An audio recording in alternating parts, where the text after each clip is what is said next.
I don't like putting people's names out on the internet, so I'm not going to say this person's last name, but most of you should know her as Adrian, or Onision's latest girlfriend. A user on here linked me to their blog on Google+, and I found quite the interesting post. So if any of you wanted to find out what the fuck all these flurry of stupid videos were about, here you go. I'm going to read it to you. I already posted it up on Twitter, but I don't think a lot of people on here follow me on Twitter, even though I put a link below so you can check it out and actually follow me now. But here goes anyway. You know, I was going to be respectful and quiet about everything, smile, nod, and move on. But when it's implied that I am some kind of STD-riddled, disgruntled stalker, that's when I feel the need to step in and salvage my name. First of all, regardless of the fact that this is humiliating and should be between just him and I, too late now, I guess, I wasn't the one who brought up the idea of, or rather, not using condoms. I wasn't the one who looked someone in the eye, asked them to have their babies, and got offended when they said no, but still gladly came inside of them several times, only knowing the person 2 weeks. I wasn't the one who insisted we had sex less than an hour after we met, quite the contrary. I kept pulling away from you, stopping you, and trying to remind you it's probably in our best interest we wait before we get physically intimate.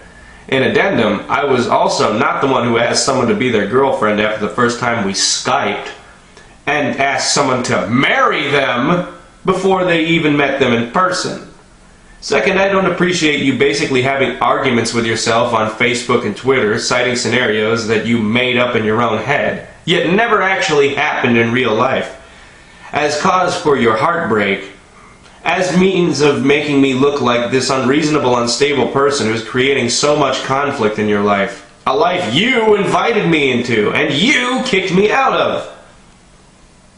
You dumped me last night because of a friends-only Facebook status update I made, of which you had nothing to do with, and it was just a joke.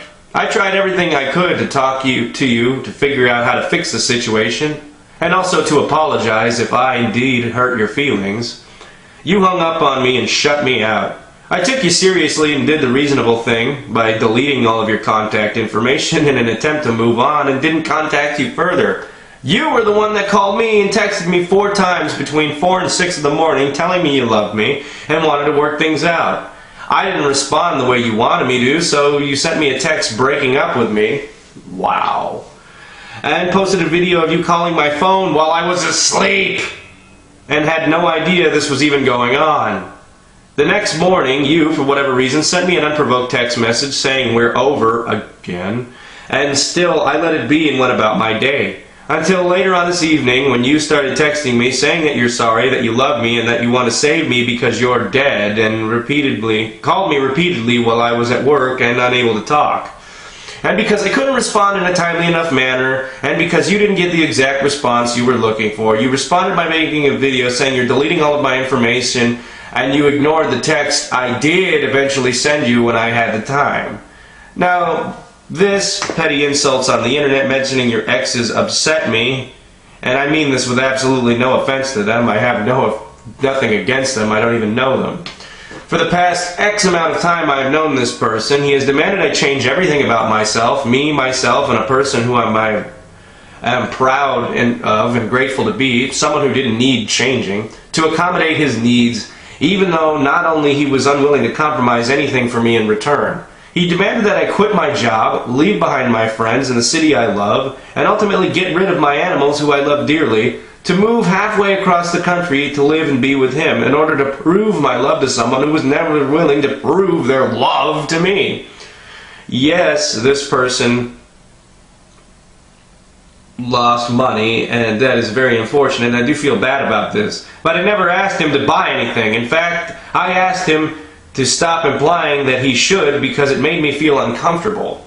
Regardless, I kept my end of the bargain. I quit my job, rehomed my animals, and was making the rounds saying goodbye to my friends, and then he dumps me over nothing. Quite literally, yet temporarily, destroys my life after he promised me when I quit my job he wouldn't let me get into a scenario where I'm homeless and jobless. Do you know how humiliating it was to go back to work today to beg for my old job, only to have him an hour later calling me, begging me to try to work things out with him? Face/palm. Now I'm the butt of someone's jokes on the internet. My name is being dragged through the mud, all from someone who claimed to love me a mere 24 hours ago. He is the one that asked me to open up my heart to love him and accept his love in return. And he spent so much time begging for me to let him in, only to trample all over my heart when he finally gets his way. As if I were nothing more than a challenge to him. He put my entire life, my livelihood, at stake for the sole purpose of him playing and winning, and what was to him just a game. And what was to me supposed to be a fairy tale happy ending with a man who had fallen for, who claimed to have my best interests at heart. Even though as I said, the situation is definitely a bummer, and I can't believe I gave my trust to someone so manipulative, immature, and downright cruel, this is not going to, and hasn't broken me. I've already begun the process of picking up the pieces of what was most a frustrating and anxiety-riddled 3 weeks of my life. Yes, all of this and much more you do not know about in a whopping 3-week period of time. I've resumed play from where he had hit pause on my life, and despite everything that's happened to me and the heavy feeling in my heart has had all day, I appreciate the situation for what it really is. It's a learning experience. I've been reminded that people can tell you anything they want to. The words have very little meaning. It is the actions of another that proves how trustworthy they are. You should never let someone sweet talk you out of a bad gut feeling. But I digress. I just want people to realize that he is not some innocent victim here, and to please take anything he says in regards to me with a grain of salt. As I said, there are two sides to every story.